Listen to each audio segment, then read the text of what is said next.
Hey everyone, RebelRabble here, and I would love to share with you my first impressions of Octopath Traveler.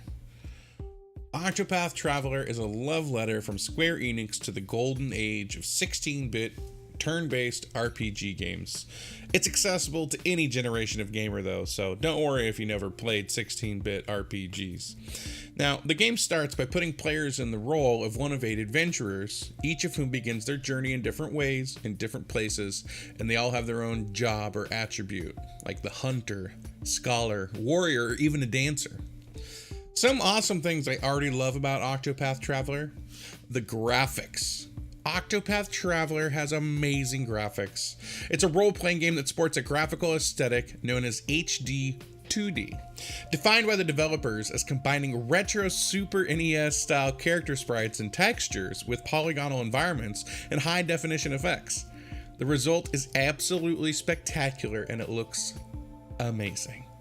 Also, the UI is clean and very informative, and the HUD in the battles is particularly classy. The gameplay: old school turn-based battles that are activated by random encounters while exploring simple dungeon designs. A key component of gameplay is exploring an enemy's vulnerabilities to break down an enemy's shield points to make them susceptible to stronger attacks. Vulnerabilities have to be discovered when you first encounter an enemy, but after that the game recalls them for you. Additionally, each time you take a turn, you add a boost point to your character, which when added up can deliver extremely powerful charged attacks. This may remind you of the limit break system from Final Fantasy VII, but this time you don't have to wait for the limit break gauge to fill up. The combat system is fun, and the frequency of random encounters is just right for map exploration and story progression. Also, as a side note, the soundtrack is superb. Very awesome music. Now, one of the things I have not enjoyed with Octopath Traveler is the amount of talking of the in-game characters.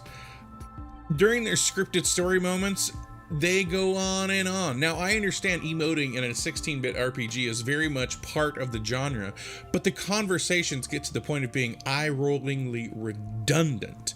And before long, you'll find yourself skipping these scripted dialogues just so you can get to the point more quickly.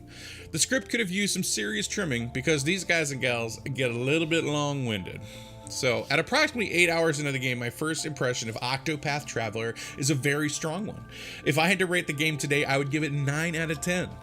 When we've completed the game, I intend to revisit that score and update it as necessary, but so far, I see the beginnings of a very memorable RPG experience that makes me feel like I'm playing something old again for the first time. It's an awesome game. Thank you so much for watching my first impression of Octopath Traveler, and I look forward to seeing you at twitch.tv/RebelRabble, 9:30 p.m. Pacific Standard Time, 5 days a week. Thanks a lot. Bye-bye.